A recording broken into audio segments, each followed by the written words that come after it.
और इस वक्त सीधे आपको लिए चलेंगे बीजेपी विधायक इस वक्त आनंद की अनुभूति हो रही है कि हमारे माननीय राज्यपाल आदरणीय राम नाईक जी समारोह में 5 मिनट पहले आ गए थे और उससे भी 10 मिनट पूर्व एक पूरा तिलक हॉल भर चुका था। लोकतंत्र में समयबद्धता यह अत्यंत महत्वपूर्ण है और मुझे लगता है कि उससे भी 2 कदम आगे चल करके आप सब ने आज अपनी उपस्थिति दर्ज की है। इस दृष्टि से भी मैं आप सबका अभिनंदन करता हूं और मैं विश्वास व्यक्त करता हूं कि 17वीं विधानसभा के लिए उत्तर प्रदेश की 22 करोड़ जनता ने जिन अपेक्षा और आकांक्षाओं के साथ हम सबको यहां चुन करके भेजा है, हम उत्तर प्रदेश की उन जनभावनाओं के अनुरूप कार्य करने में सफल होंगे। हमारे आदरणीय राज्यपाल महोदय उत्तर प्रदेश में जुलाई 2014 में आ गए थे। पहली बार विधायकों की प्रबोधन के कार्यक्रम में भी उनकी उपस्थिति हो रही है। यद्यपि राज्यपाल महोदय के बारे में आदरणीय दीक्षित जी ने अपने उद्बोधन में कहा है और वे प्रदेश के संवैधानिक प्रमुख होने के साथ साथ हम लोगों के अभिभावक भी हैं। देश के अंदर अनेक श्रेष्ठ परंपराओं को आगे बढ़ाने में उनकी महती भूमिका है। एक जनप्रतिनिधि की समस्या क्या हो सकती है,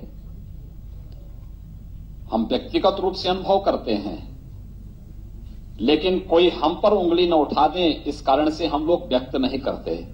लेकिन बिना किसी हिचक के, बिना किसी दबाव के, बिना किसी भय के पहली बार यह आवाज संसद में उठी थी कि संसद सदस्यों को भी और इस देश की विधायिकाओं में चुने जाने वाले जनप्रतिनिधियों को भी अपने अपने क्षेत्र में कार्य करने के लिए एक निधि दी जानी चाहिए जिसका वह उपयोग जन कल्याणकारी कार्यों में कर सके और इस दिशा से जनप्रतिनिधियों को पहली बार वह निधि आवंटित होनी प्रारंभ हुई थी।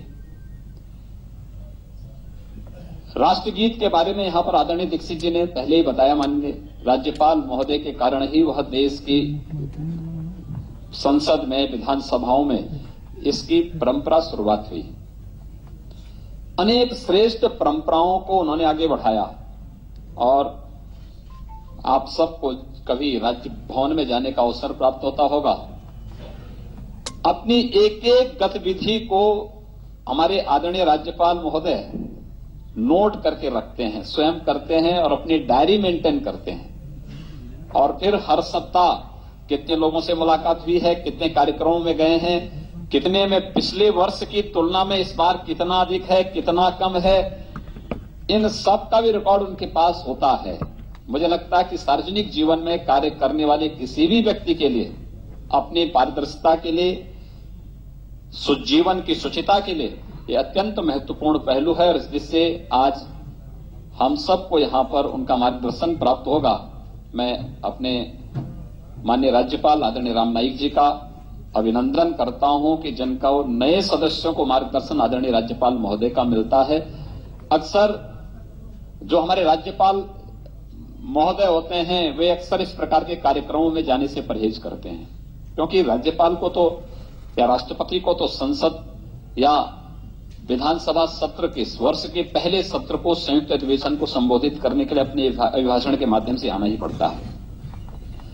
तो फिर आखिर उनकी भूमिका इस प्रकार के कार्यक्रमों में क्या?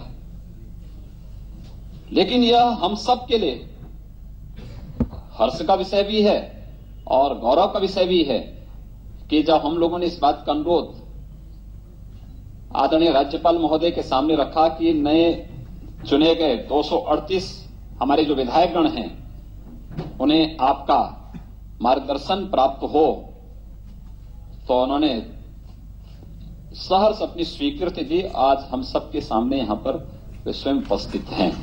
निश्चित ही ये पूरे सदन के लिए गौरव की बात है और हम उनका अभिनंदन इस अवसर पर करते हैं। सज्जनों, उत्तर प्रदेश विधानसभा देश के लोकतंत्र की सबसे बड़ी संस्था है। 22 करोड़ की आबादी का आप प्रतिनिधित्व करते हैं। 22 करोड़ का मतलब पूरा यूरोप समा जाए आपके उत्तर प्रदेश में। इतनी बड़ी विधानसभा, इतना बड़ा प्रतिनिधित्व है, लेकिन अभी हम सबको बहुत कुछ करना है।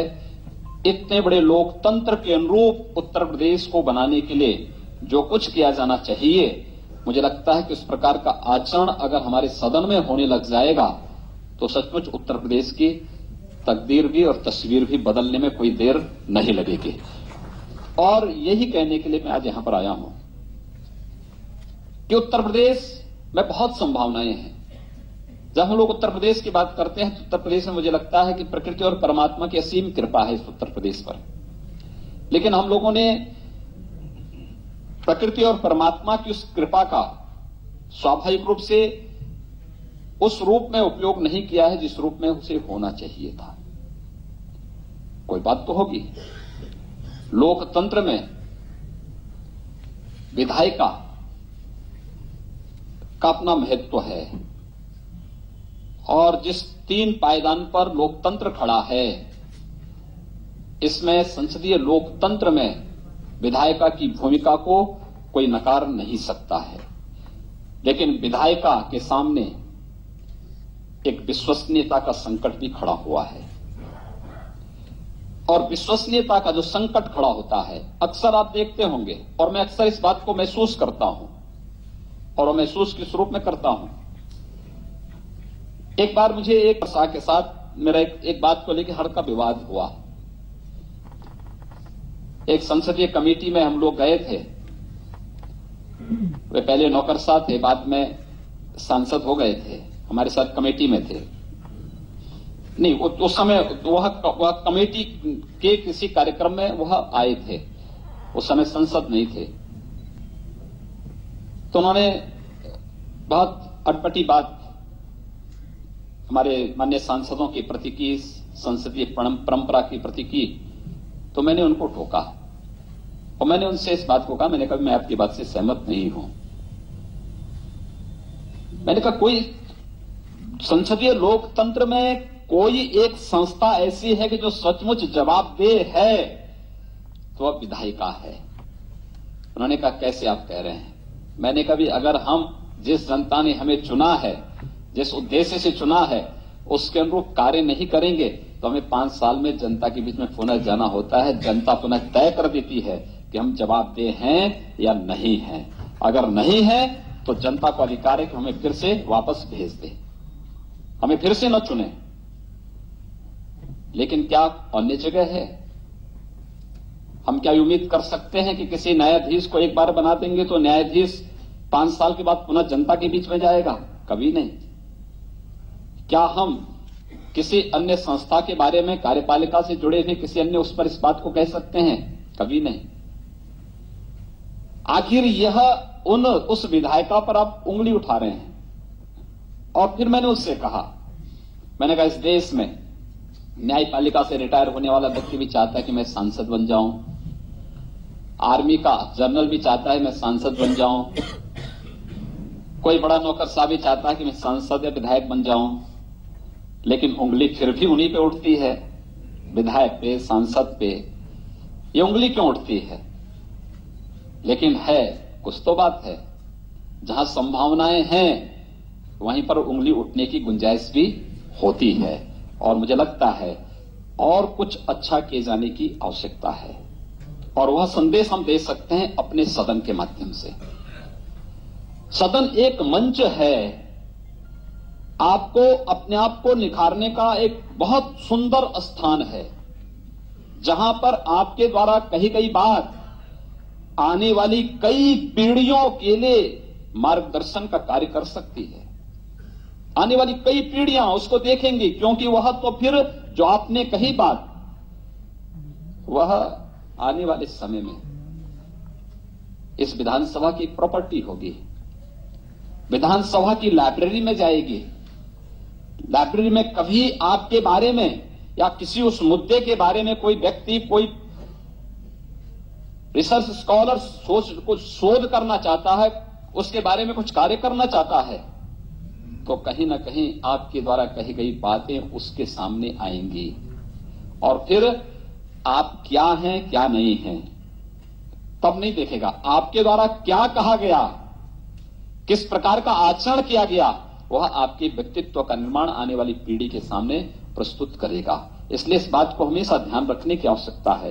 यह सदन लोकतंत्र की आधारशिला तो है ही, हमारे स्वयं के व्यक्तित्व के निर्माण का भी एक महत्वपूर्ण साधन है। और इसलिए इस बात का प्रयास होना चाहिए कि जब हम सदन में अपनी कोई बात रखें तो रखी जाने वाली बात नियमों के दायरे में हो, एक निश्चित मर्यादा में हो, हमारा शिष्टाचार और हमारी सदा संहिता वहां पर कहीं भी हमारे धैर्य को खोते हुए न दिखती हो। इस प्रकार की स्थिति अगर हम पैदा कर सकें तो आने वाले समय में अन्य पीढ़ियों के लिए हम एक आदर्श प्रस्तुत कर पाएंगे और यह चुनौती हम सबके सामने है।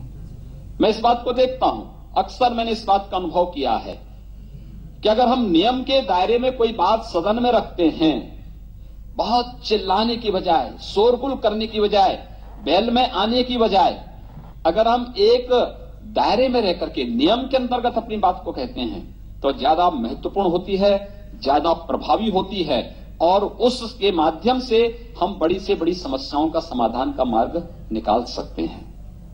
मैंने देखा है, मैं तो गोरखपुर से सांसद रहा हूं और संसद के रूप में, संसद के सदन के रूप में मैंने इस बात को देखा।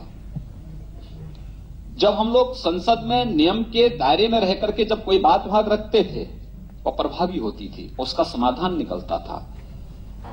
गोरखपुर में एक बड़ी झील है, उसका नाम है रामगढ़ ताल, लगभग 1400 एकड़ क्षेत्रफल में फैली हुई है। गोरखपुर महानगर का पूरा कचरा, जितना सीवेज, पूरा ड्रेनेज उसमें उड़ेल करके उस झील के अस्तित्व को एक प्रकार से समाप्त सा कर दिया गया था। पूरी जलकुंभी से भरी पड़ी थी। एक बार गंगा, यमुना, गंगा जी की, गंगा और देश की उन बड़ी नदियों के प्रदूषण से संबंधित एक मामले को मैंने अपने कॉलिंग अटेंशन से संसद में रखा। मुझे केवल गंगा की निर्मलता को लेकर के, अविरलता को लेकर के था, क्योंकि उस समय टिहरी में डैम बना करके गंगा को अवरुद्ध सा कर दिया गया था। आंदोलन हो रहे थे। मेरे पास लोग आए, क्योंकि मैं इस अभियान के साथ स्वयं जुड़ा हुआ था, तो उन्होंने कहा कि सब संसद में तो मुद्दा ही नहीं उठ रहा है। मैंने कहा नहीं, मैंने दिया है और नियम के दायरे में उसके अंतर्गत आएगा, हम इसको उठाएंगे। मैं स्पीकर से स्वयं मिला और लोकसभा स्पीकर से, मैं श्रीमती मीरा कुमार जी उस समय स्पीकर थी, मैं उनसे मिला, मैंने उनसे अनुरोध किया। मैंने कहा ये मामला इस प्रकार का। उन्होंने कहा तो बहुत अच्छा मुद्दा है। मैंने कहा मैं बहुत पहले से दिया हूं लेकिन आज तक मुझे मौका मिला नहीं। उन्होंने कहा ये तो मेरी पसंद का मुद्दा है, अगर आप इसको उठाते हैं तो मैं आपको परमिट करती हूं। और उन्होंने अगले दिन ही मुझे उस पर मौका दिया। बहुत अच्छी बहस हुई। गंगा जी की अविरलता और निर्मलता को लेकर के था, उसी में मुझे जो उस पर बनने वाले डैम थे उसके मुद्दे को उठाना था। तो जब जवाब देने के लिए उससे संबंधित मंत्री श्री जयराम रमेश जी खड़े हुए तो उन्होंने इस बात को कहा कि गंगा की निर्मलता और अविरलता को हम बनाए रखेंगे और इस पर कार्य हम लोग किस रूप में करेंगे। साथ साथ उन्होंने एनएलसीपी का उल्लेख किया, नेशनल लेक कंजर्वेशन प्लान का उन्होंने उल्लेख किया। उन्होंने कहा इसके अंतर्गत प्राकृतिक ताल और झील के भी संरक्षण का हम कार्य करते हैं। और एनएलसीपी के अंतर्गत इस प्रकार के प्रश्न, तो मुझे क्योंकि उसमें 2-3 सप्लीमेंट्री क्वेश्चन अलग से पूछने थे, तो मुझे याद आ गया, मैंने कहा हमारे यहां रामगढ़ ताल भी तो एक प्राकृतिक झील है, अब क्यों ना मैं इसके बारे में मुद्दा उठाऊं, क्योंकि गंगा जी की निर्मलता तो होनी ही है। लेकिन रामगढ़ ताल के मुद्दे को अब मैं नहीं उठाऊंगा, क्योंकि गोरखपुर से तो गंगा जी बहुत दूर है। लेकिन मैं रामगढ़ ताल के मुद्दे को अगर उठाऊंगा तो हो सकता है कुछ रास्ता बनेगा, क्योंकि तब तक मुझे पर्यटन मंत्रालय नकार चुका था कि नहीं, रामगढ़ ताल के लिए हम कुछ भी नहीं करेंगे।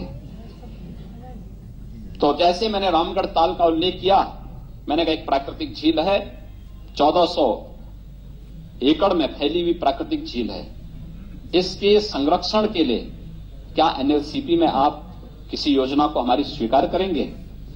तो मंत्री ने खड़े होकर तत्काल जवाब, उन्होंने कहा कि अगर इस प्रकार का प्रस्ताव मेरे पास आता है तो मुझे प्रसन्नता होगी। तो मुझे कहना, मेरे लिए तो जो मैं चाहता था हो गया। उसके बाद हमने प्रयास किया कि भाई एनएलसीपी में रामगढ़ ताल आ जाए। उसका जब डीपीआर बनाया गया तो डीपीआर बना 124 करोड़ रुपए की लागत का। तो जब मैं मंत्री से पूछा, मैंने कहा भी हमारे यहाँ का प्रोजेक्ट क्या होगा, उन्होंने कहा साहब देखिए 124 करोड़ रुपए की लागत का है और इसमें जब तक राष्ट्र वित्त मंत्रालय से हमें सहमति नहीं मिलती तब तक मैं कुछ कर नहीं पाऊंगा। 100 करोड़ से कम का होता तो मेरे स्तर, विभागीय स्तर पर मैं कर देता, लेकिन अब वहां जाना पड़ेगा। मैं लगा रहा। श्री प्रणब मुखर्जी जो इस समय हमारे देश के महामहिम राष्ट्रपति हैं, तो इस समय वित्त मंत्री थे, तो मैंने उनसे मुलाकात की और मैंने उनसे आग्रह किया। मैंने कहा हमारे यहाँ का झील है और सदन में मंत्री ने इस बात को कहा है, क्या इस झील को एनएलसीपी में आप पैसा देंगे? आप आश्चर्य करेंगे कि उत्तर प्रदेश सरकार ने भी और भारत सरकार ने भी मिलकर के उस झील को 196 करोड़ रुपए दिए। 196 करोड़ उस झील पर अब तक लग चुके हैं, कुछ और कार्य वहां पे प्रारंभ हो रहे हैं। एक बड़ी योजना गोरखपुर को मिली, यानी हम विपक्ष में थे लेकिन सदन में मंत्री के द्वारा कही गई बात, वह मंत्री को उस कार्य को करना पड़ा और एक बड़ी योजना गोरखपुर में आई। लेकिन हमने कभी भी नियम के दायरे के बाहर जाकर के कोई बात नहीं कही, कोई अमर्यादित बात नहीं कही। सड़कों पर आंदोलन विपक्ष के रूप में हम लोग करते थे, लेकिन सदन के अंदर सदन की मर्यादा और उसके सामान्य शिष्टाचार और उनके नियमों का पूरी प्रतिबद्धता के साथ पालन भी हम लोग करते थे। और मुझे लगता है कि बड़ी से बड़ी उपलब्धियां हासिल की जा सकती हैं। दूसरा, आपके व्यक्तित्व में एक नया निखार ला सकता है संसदीय मंचों पर की गई आपकी बहसें, आपकी उपस्थिति। आज क्यों हमारा जनप्रतिनिधि इतना मेहनत करते हुए, अगर आपके क्षेत्र में कहीं आग लग जाएगी, रात 12 बजे लगेगी तो भी आप जाएंगे। आपके क्षेत्र में कहीं कोई दुर्घटना हो जाएगी, कोई डीएम एसपी जाए न जाए लेकिन आप जरूर जाएंगे।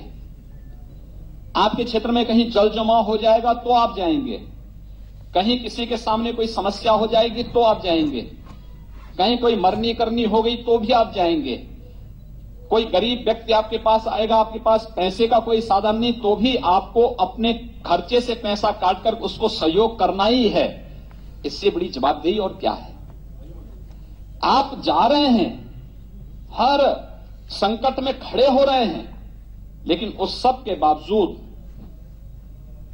संकट में खड़ा होना, न दिन देखना, न रात देखना, न सर्दी देखनी, न गर्मी देखनी, न बरसात देखना, न बाढ़ देखना, न सूखा देखना। जब भी आप कहीं संकट में किसी को देखते हैं, अपनी उपस्थिति को वहां दर्ज कराने का प्रयास करते हैं और उस सबके बावजूद आपको जवाबदेह नहीं माना जाता है। ये क्या कारण है? इस पर सोचने की आवश्यकता है।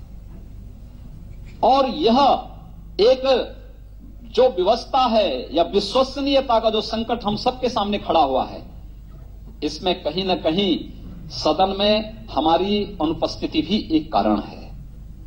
सदन में किसी नियम और किसी मर्यादा के परे आचरण जब हम लोगों के द्वारा होता है, वह भी एक कारण है।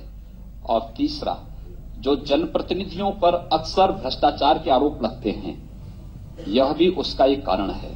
क्योंकि गंदगी एक व्यक्ति फैलाएगा लेकिन उसके कारण बदनाम पूरी व्यवस्था होती है।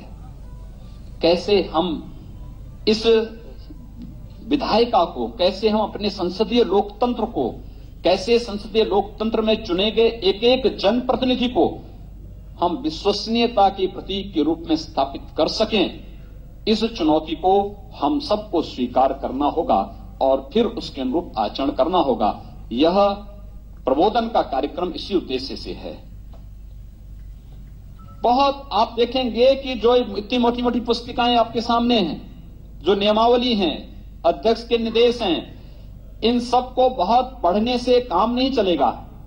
आप केवल प्रश्न कैसे लगने हैं, किस बात को किस नियम के अंतर्गत हम लोग रख सकते हैं, औचित्य के प्रश्न को किस रूप में हम प्रस्तुत कर सकते हैं, इन सभी मुद्दों को अगर आप उसी नियम के दायरे में रहकर के केवल एक बार दो बार प्रयास कर लेंगे मुझे लगता है कि आपको कोई परेशानी होनी ही नहीं है। फिर अपने प्रश्न आप अचानक बनवा लेंगे।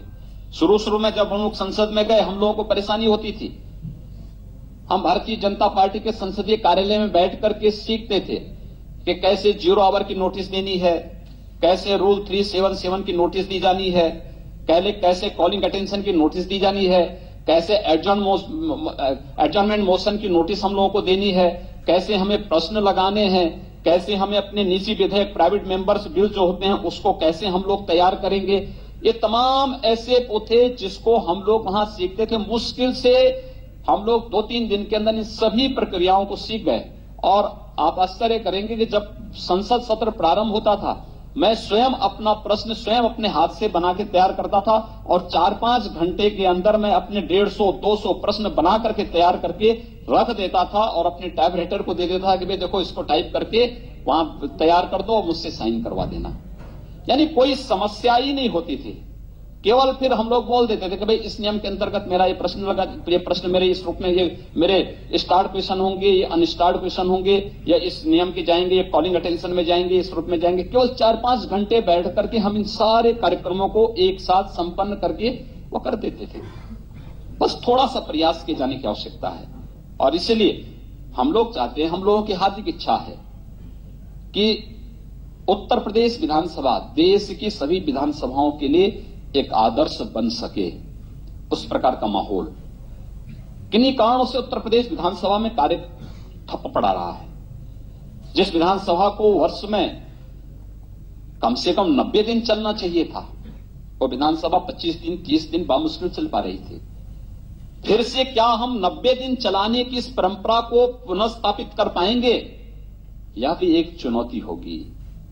और जिस दिन विधानसभा चलने लग जाएगी, मैं मानता हूं कि विधानसभा के 90 दिन चलने का मतलब किसी थाने में और किसी तहसील में फिर कोई गड़बड़ी नहीं करने पाएगा। क्योंकि उसको मालूम है कि हमारा विधायक इस बात को नहीं तो सदन में रखेगा। हम जो बात रखें वह प्रमाणिक हो, बिना किसी पूर्वाग्रह के। और सरकार इस बात के लिए प्रतिबद्ध है कि हमने चुनाव में कुछ भी कहा हो, किया हो, लेकिन सरकार किसी के साथ अन्याय नहीं होने देगी और किसी प्रतिशोध की भावना के साथ किसी को कार्य भी नहीं करने देगी। हमारा पक्ष न्याय का पक्ष होगा, अन्याय किसी के साथ नहीं, लेकिन कहीं भी किसी को कानून को हाथ में लेने की छूट भी नहीं। और उस विश्वास के साथ, पूरे धड़ल्ले के साथ विधानसभा के अंदर अगर आप अपनी आवाज को उठाएंगे तो सरकार पूरी संवेदना के साथ उस पर कार्य करने के लिए तत्पर होगी। विकास की योजनाओं में बिना किसी भेदभाव के, जहां आवश्यकता है, न जाति, न मत, न मजहब, न लिंग, किसी प्रकार का कोई भेदभाव नहीं, वहां तक पहुंचना चाहिए। लेकिन एक अवसर आपके पास तब आएगा जब विधानसभा में आपकी उपस्थिति होगी, विधानसभा में आपके द्वारा उस प्रकार की मांग रखी जाएगी जो वास्तव में आवश्यक है। अनावश्यक एक जनप्रतिनिधि को यह शोभा नहीं देता है कि हम कोई व्यक्ति हमसे कहे कि भाई इस मुद्दे को आप वहां रख दीजिए। आप किसी के कैरियर नहीं बनिए, आप स्वयं एक सरकार हैं, आप एक विधायिका के प्रतीक हैं और उस रूप में आपको वहां पे अपने आप को प्रस्तुत करना होगा। वो चीजें अगर आप कर सकेंगे, बहुत अच्छी स्थिति पैदा हो सकती है, बहुत अच्छा कार्य हम लोग कर सकते हैं। बहुत उत्तर प्रदेश में सब कुछ संभावनाएं हैं, बशर्ते पूरी विधानसभा एक साथ मिलकर के, पूरा विधानमंडल एक साथ मिलकर के एक साथ प्रयास करना प्रारंभ कर दे तो। और मुझे प्रसन्नता है कि आज का जो उद्घाटन सत्र यहां पर हो रहा है, इसमें हमारे अनेक जो विधायिका के विशेषज्ञ हैं उनका मार्गदर्शन आपको प्राप्त होगा। हमारे गुजरात विधानसभा के अध्यक्ष श्री गोरा जी यहां पर आए हैं। हमारे समाजवादी पार्टी के विधानसभा में नेता हैं माननीय श्री राम गोविंद चौधरी जी, उनका मार्गदर्शन प्राप्त होगा। और भी अनेक सत्रों में अन्य वरिष्ठ नेताओं के, विशेषज्ञों के, विधायिका से जुड़े हुए संसदीय विशेषज्ञों के मार्गदर्शन प्राप्त होगा ही।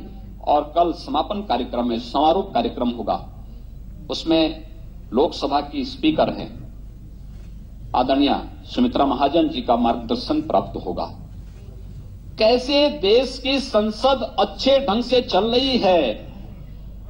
लोग कहते थे एक महिला चला पाएगी, और आज आप देख रहे होंगे कि लोकसभा की कार्रवाई, कभी कभी तो लोकसभा के सत्रों को अगर आप देखें